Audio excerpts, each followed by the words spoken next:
지금부터 4단원 자극과 반응에 대한 예상 문제 풀이를 시작하도록 하겠습니다. 학습지는 5페이지를 펴주시기 바랍니다. 1번 그림은 사람 눈의 구조를 나타낸 것이다. 명칭을 적고 기능을 정리해보자. 책은 133에서 130에서 133쪽을 참고하면 되겠습니다. 우선 여기 눈의 구조에서 A는 홍채, B는 각막, C는 수정체, D는 망막, E는 맹점, F는 시신경이 되겠습니다. 그래서 각각의 기능에 대해 살펴보면 홍채의 경우에는 동공의 크기를 조절한다. 크기를 조절하여 눈으로 들어오는 빛의 양을 조절합니다. 두 번째로 각막의 경우에는 눈의 앞부분을 덮고 있습니다. 앞부분을 덮고 있는 얇은 막으로 빛을 통과시킵니다.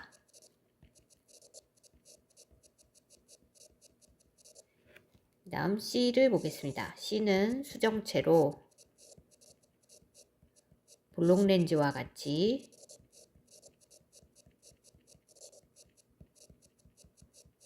빛을 굴절시켜서 망막에 상이 맺히도록 합니다.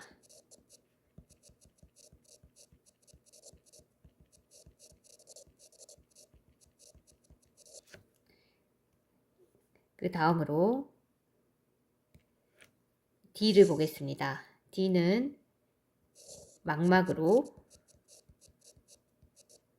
눈의 안쪽에 있는 막입니다.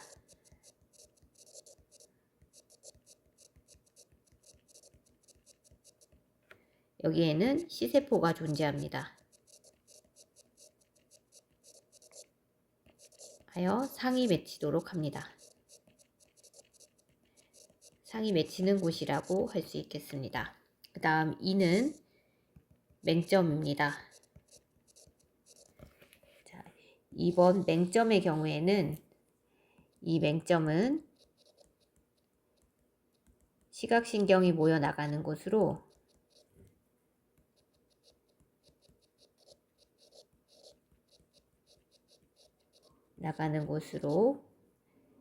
시각세포가 없습니다.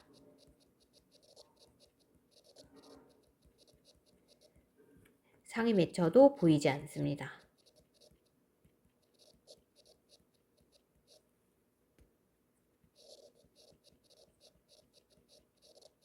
네, FC신경의 경우에는 망막에 맺힌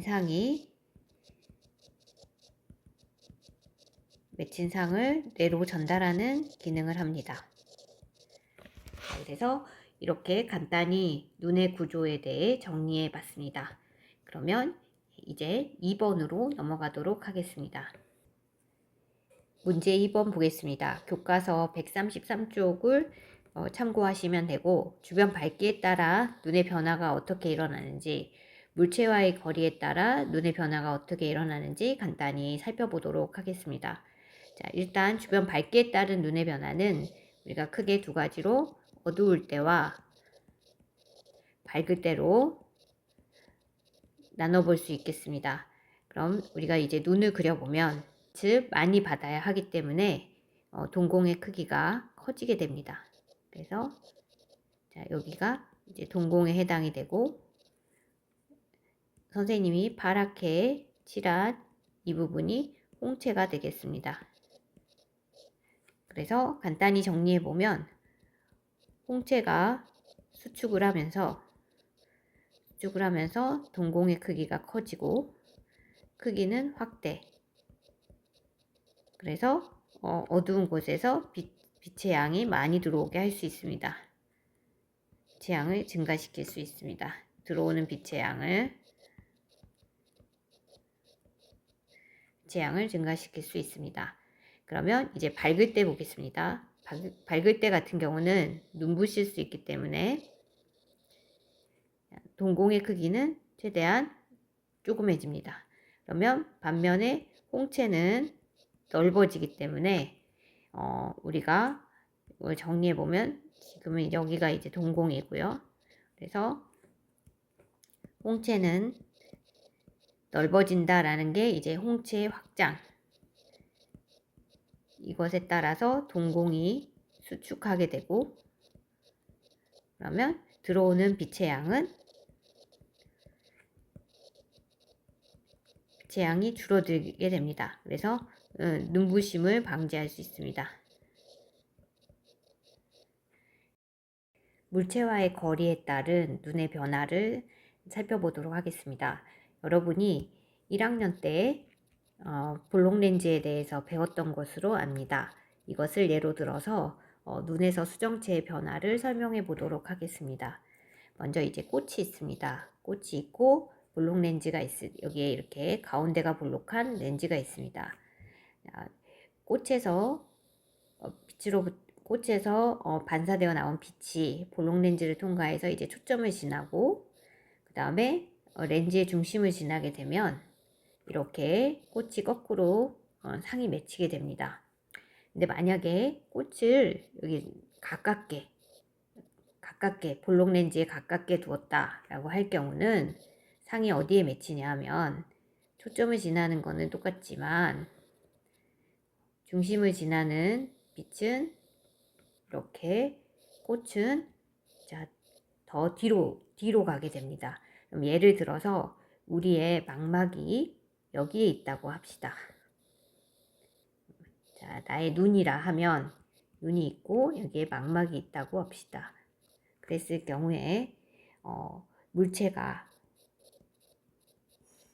멀어지면, 자, 이것은 1번으로 하겠습니다.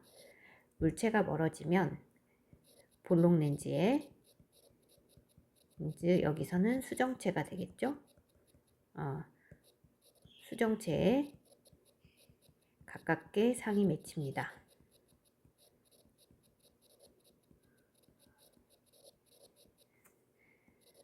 두 번째로, 물체가 가까워지면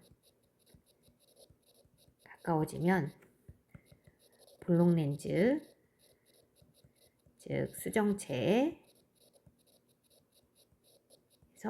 멀리 상이 맺히게 됩니다.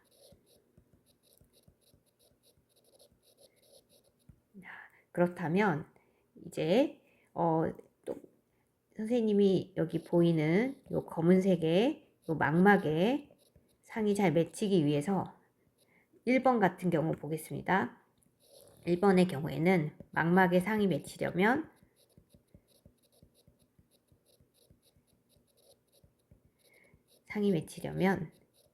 망막에 상이 맺히려면 상이 뒤로 가야 됩니다.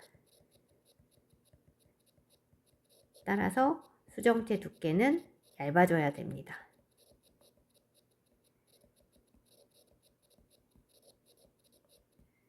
자, 수정체 두께가 얇아져야 하고, 따라서 자, 수정체 옆에 이렇게, 이게 선모체라고 한다면 선모체가 많이 이완이 돼야 되겠죠. 그래서 수정체가 이렇게 많이 잡아당겨 줘야 되기 때문에 선모체가 이완이 됩니다. 이완이 되면서 수정체 두께는 얇아지게 됩니다. 그러면 두 번째로, 물체가 가까워지면 볼록 렌즈에서 더 멀어지죠. 물체가 가까워지면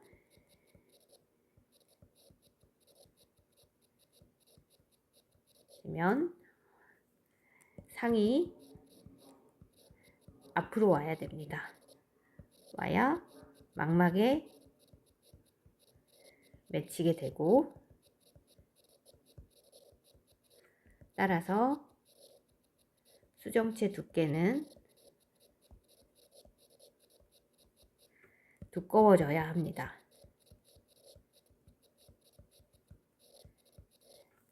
따라서 예를 들어서 자, 선모체가 있다 했을 때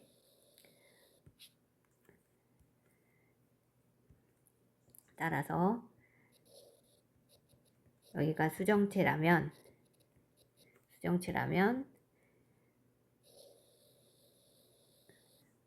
이 선모체는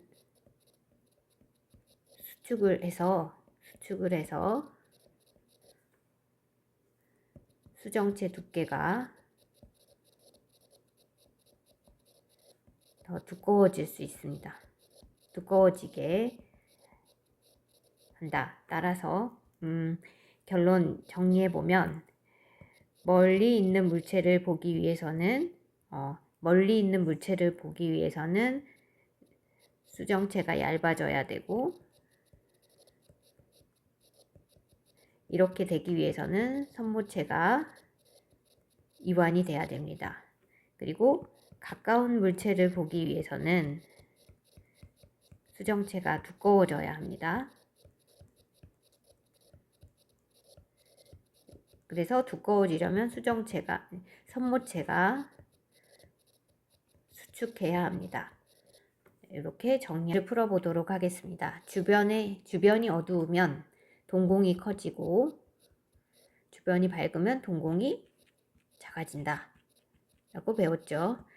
낮에 어두운 극장에서 영화를 보다가 밝은 극장 밖으로 나가서 하늘의 비행기를 볼 때 눈에서 일어나는 변화는 어두운 곳에서 밝은 곳으로 갔기 때문에 동공은 작아져야 합니다. 그러면 동공이 작아지기 위해서는 홍채는 확장돼야 됩니다. 여기는 동공은 축소. 그래서 동공은 축소되고 홍채는 확장이 됩니다. 그리고 하늘의 비행기는 멀리 있는 물체이기 때문에 멀리 있는 물체를 보려면 수정체가 얇아져야 합니다.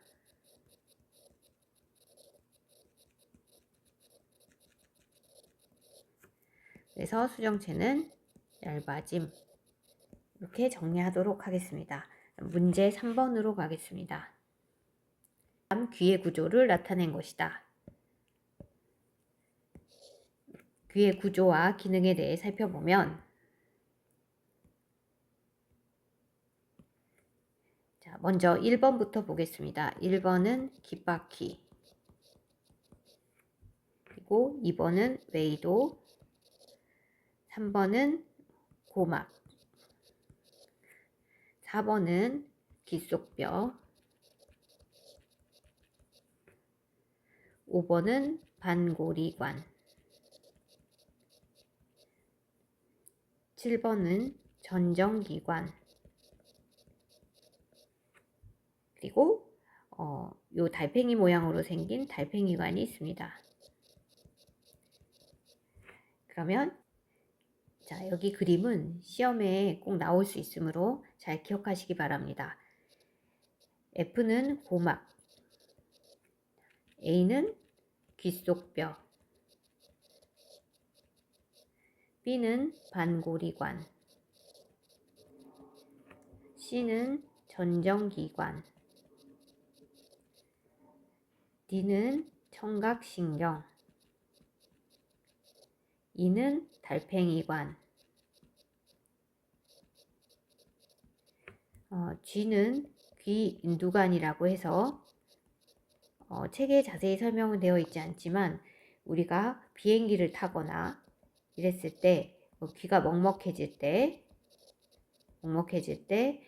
침을 삼키거나 이러면 귀가 뚫리는 듯한 느낌이 듭니다. 여기에 귀인두관은 목구멍과 연결되어 있어 가지고 고막에 압력을 조절해주는, 귓속과 바깥의 압력 조절해주는 역할을 합니다. 이건 참고하시기 바랍니다.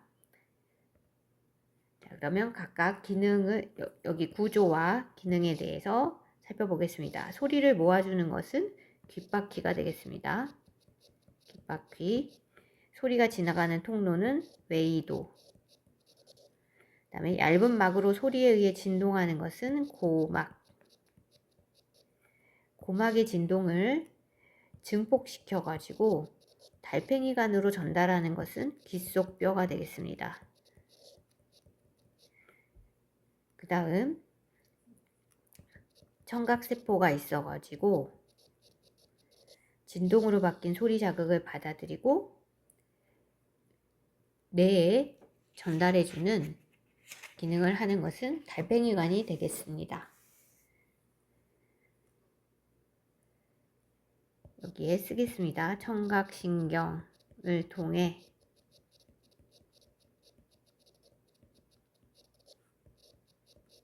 전달해 줍니다. 여기는 달팽이관. 그 다음에 몸이 회전하는 자극을 받아들이는 것은 반고리관. 그리고 몸이 움직이거나 기울이는 자극을 받아들이는 것은 전정기관이 되겠습니다. 그래서 전정기관은 위치 감각이고요. 반고리관은 회전 감각이 되겠습니다. 그래서 소리를 듣게 되는 과정을 적어보면 소리, 귓바퀴, 웨이도, 그 다음에 고막, 귓속뼈에서 증폭해가지고 달팽이관에 전달이 되고 달팽이관 안에는 청각세포가 있어서 청각세포를 통해서 청각신경을 통해서 뇌로 전달이 됩니다. 소리를 듣는 과정에 관여하지 않는 구조는 우리 평형감각에 관련 있고 회전에 관련 있는 반고리관과 전정기관, 귀인두관이 되겠습니다. 평형감각은 반고리관과 전정기관에서 받아들인 자극이 평형감각신경을 통해서 뇌로 전달되면 몸의 회전과 움직임, 기울어짐 등을 감지해서 몸의 균형을 유지할 수 있습니다. 자, 그러면 회전하는 놀이기구에 타서 몸이 회전하는 걸 느낀다거나 눈을 감고 있어도 내가 오른쪽으로 회전하는지 왼쪽으로 회전하는지 알 수 있는 것은 당연히 반고리관이 되겠죠. 반고리관이 되겠고, 돌부리에 걸려 넘어질 때 몸이 기울어진다거나 몸이 움직이고 있다는 속력을 느낀다거나 평균대 위에서 중심을 잡는다거나 이런 것은 전정기관이 되겠습니다. 자, 그러면 다음 문제로 넘어가겠습니다. 표는 디바이더를 이용해 몸의 각 부위를 눌렀을 때 두 점으로 느끼는 최단 거리를 나타낸 피부 감각에 대한 실험이다. 손바닥과 손가락, 팔뚝에 대한 최단 거리가 나와 있는데요. 여기 보면 가장 민감한 부위는 하나로 느끼는 거리이기 때문에 가장 예민한 곳은 손가락이 되겠습니다. 피부 감각을 느끼는 과정을 전달해 보면 자극이 와서 피부의 감각점을 자극하게 되고 이것이 피부 감각 신경을 통해서 뇌로 전달되게 됩니다. 감각점은 몸에 고르게 분포되어 있지 않죠. 여기에 보다시피 느끼는 감각이 분명히 나는 두 점으로 찔렀지만 친구가 한 점으로 느끼는 거리이기 때문에 당연히 민감한 부위가 따로 있죠. 민감한 부위가 있다. 그래서 고르게 분포하지는 않습니다.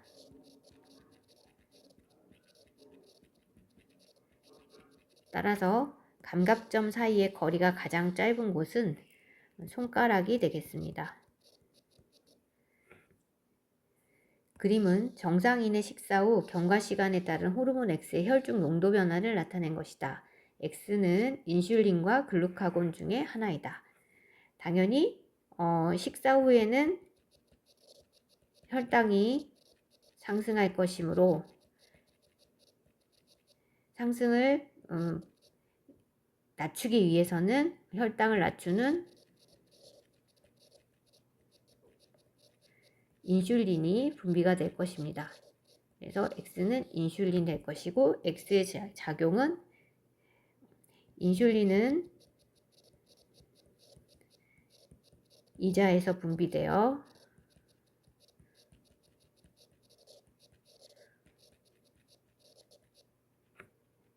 간에서 포도당이 글리코젠으로 합성되어 혈당량을 낮추는 호르몬 기능을 합니다. 문제 6번 보겠습니다. 그림은 사람 뇌의 구조를 나타낸 것이다. 명칭을 적고 기능을 써보자. 그러면 그림을 보면서 명칭을 써보도록 하겠습니다. A는 대뇌, B는 간뇌, C는 중간뇌, D는 연수, E는 소뇌가 되겠습니다. 그러면 자, 대뇌의 경우에는 기능이 감각기관에서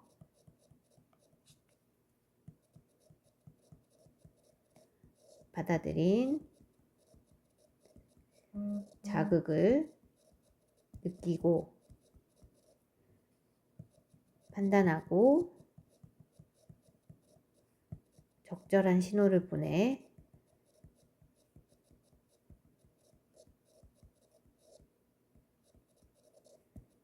몸의 감각과 운동을 조절하는 담당을 합니다. 그리고 결론적으로 얘기하면 판단하고 뭔가 통합하고 명령을 내리는 기능을 한다라고 생각하면 되겠죠. 자, 그 다음에 이제 B는 간뇌가 되겠습니다. 자, 간뇌는 체온을 비롯한 몸속 상태를 일정하게 유지하는 기능합니다. 그래서 체온 외에도 뭐 혈당량이라든지 체내 삼투압. 자, 삼투압은 우리가 짠 거를 먹으면 물을 많이 먹고 싶고 이런 기능이 있죠. 요게 이제 체내에 일정한 농도를 유지한다라고 생각해 주면 될 것 같습니다. 자, 그 다음에 C번 같은 경우는 중간뇌가 되겠습니다. 중간뇌는 눈의 움직임이나 동공과 홍채 변화를 조절합니다. 그 다음에 D번은 연수가 되겠고, 연수는 우리가 심장박동이라든지 심장박동과 호흡운동을 운동 등 생명활동, 생명유지활동을 조절합니다.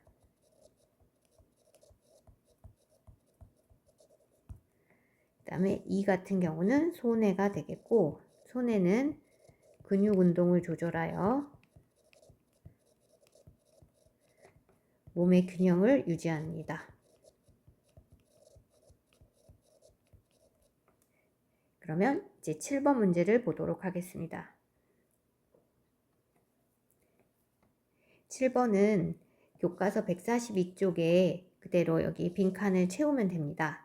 그러면 먼저 이 그림에서 보시면 뇌하고 척수는 중추신경계가 되겠죠.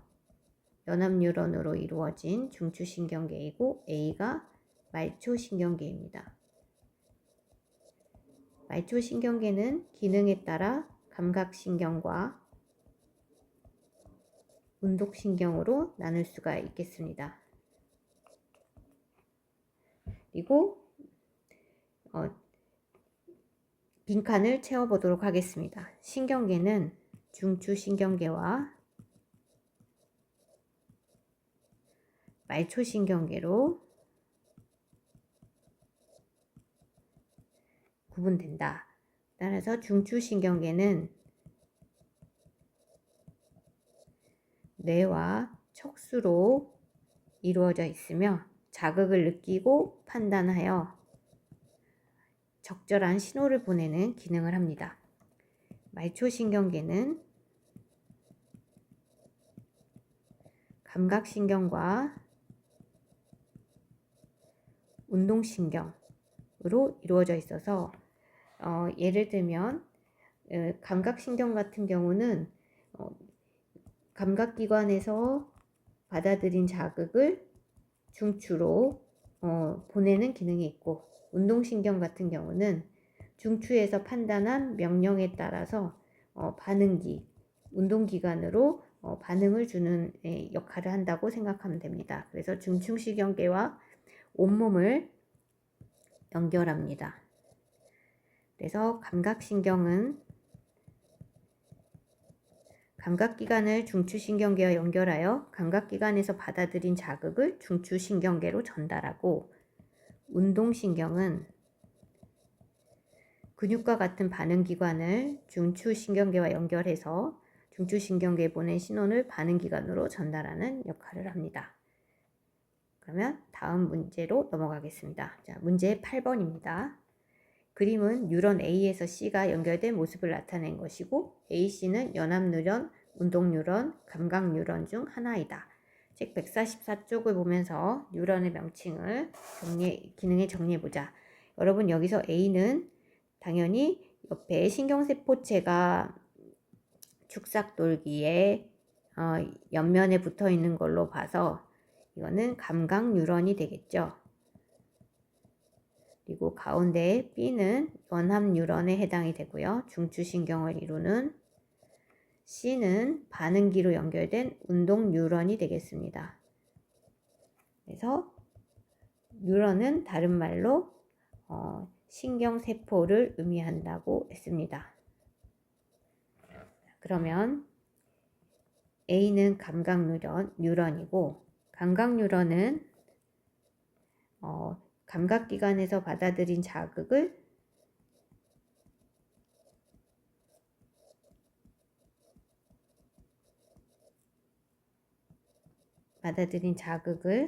연합뉴런으로 전달하는 역할을 합니다. B인 연합뉴런은 중추신경계를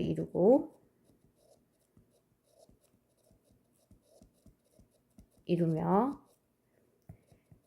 자극을 느끼고 판단하여 운동뉴런으로 적절한 신호를 보내는 역할을 합니다. 그리고 한 가지 더, 이제 C의 운동뉴런의 경우에는 운동뉴런은 운동신경을 이루고 있고, 운동신경을 이루고 있어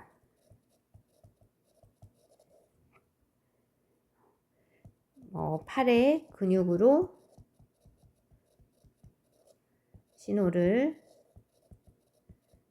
전달하여 휴대전화를 들어 올린다든지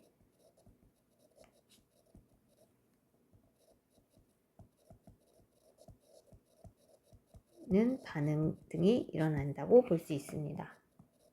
여러분이 책을 잘 참조하셔서 정리하시면 될 것 같습니다. 자, 문제 9번 보겠습니다. 그림은 무릎 아래를 고무망치로 쳤을 때 자기도 모르게 다리가 올라가는 반응을 나타낸 것이다. 자, 자극의 전달 과정을 일단 설명해 보면, 자극이 가해지면 이것이 감각신경을 통해서 척수로 가죠. 척수로 갔다가 바로 운동신경을 통해서 반응기관에서 반응하도록 되어 있습니다. 그래서 이런 자신의 의지와 관계없이 일어나는 반응을 우리가 무조건 반사라고 합니다. 아래의 무조건 반사는 반사 중추에 따라 척수반사, 연수반사, 중간내 반사로 구분합니다. 그러면 빈칸에 반사 중추를 써보면 침이나 눈물이 분비되고 재채기, 여기는 이제 연수가 되겠죠. 그래서 연수는 주로 이제 우리 얼굴 부분에서 일어나는 무조건 반사라고 보시면 됩니다. 그 다음 동공의 크기 변화는 중간내가 되겠습니다. 그래서 동공의 크기 변화 관련돼서 이제 눈과 관련된 무조건 반사는 중간내이다. 그 다음에 무릎 반사나 순간적으로 눈을 감거나 피하거나 멈추리는 행동, 이거는 척수가 중추신경이 되겠습니다. 척수 같은 경우는 주로 이제 몸에서 일어나는 무조건 반사라고 보시면 더 여러분이 외우기 쉬울 것 같습니다. 9번은 그림은 사람의 내분비샘, 호르몬이 만들어져서 분비되는 곳을 내분비샘이라고 합니다. 내분비샘의 명칭과 내분비샘에서 분비되는 호르몬을 적고 호르몬의 각 기능을 정리해 보도록 하겠습니다. 자, 먼저 A 같은 경우는 뇌하수체가 되겠습니다. 그러면 여기에 먼저 적어 볼게요. 뇌하수체. 간뇌에 시상과 시상하부가 있고 그 밑에 뇌하수체라고 있습니다. B는 갑상샘이 되겠습니다. C는 콩팥의 위에 있는 것으로 우리가 부신이라고 합니다. 자, D 같은 경우는 이렇게 길게 있는 여기를 이제 이자. 우리가 소화액만 분비되는 줄 알았지만 호르몬이 분비가 됩니다. 그리고 여기서 이 E 같은 경우는 난소가 되겠습니다. 그러면 A의 뇌하수체에서는 대표적으로 우리가 몸이 커질 수 있도록 해주는 생장 호르몬이 분비가 됩니다. 그리고 갑상샘이 티록신이라는 호르몬을 분비할 수 있도록 갑상샘 자극 호르몬이 분비됩니다. 그리고 하나 더 항이뇨 호르몬이 분비가 됩니다. 참고로 항이뇨 호르몬은 콩팥에서 수분이 재흡수될 수 있도록 해주는 역할을 합니다. 그래서 수분이 재흡수되면 우리 몸이 싱거워지죠. 자, 그래서 우리 삼투압이 낮아진다. 이렇게 표현합니다. 이렇게 정리해 놓겠습니다. 다음 B는 갑상샘이 되겠습니다. 갑상샘에는 티록신이라는 호르몬이 분비가 됩니다. 자, 티록신 같은 경우는 간과 근육의 물질 대사를 활발하게 만들어줍니다.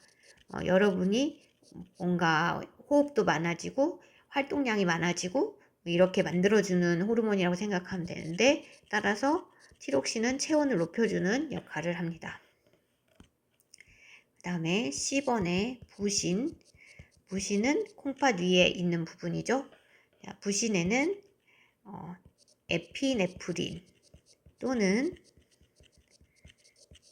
우리가 아드레날린이라고 해도 좋을 것 같습니다. 자, 여러분에게는 아드레날린이 더 익숙할 것 같은데, 이 호르몬의 경우에는 마찬가지로 간과 근육의 활동을 높여준다고 생각하면 될 것 같습니다. 물질 대사를 높여서 체온을 높여주는 기능을 하고요. 또한 간에서 다당류인 글리코젠을 분해해서 혈당량을 혈액 안에 있는 당 수치를 혈당을 높여주는 역할을 한다고 보시면 되겠습니다. 그 다음에 D는 이자가 되겠고요. 이자에는 두 가지가 분비가 됩니다. 글루카곤이라는 것과 인슐린이라는 호르몬 두 가지가 분비가 됩니다. 그러면 글루카곤 같은 경우는 간에서 글리코젠이라는 영양소를 분해해 가지고 혈당량을 높여주는 호르몬입니다. 체내의 혈당량을 높여주는.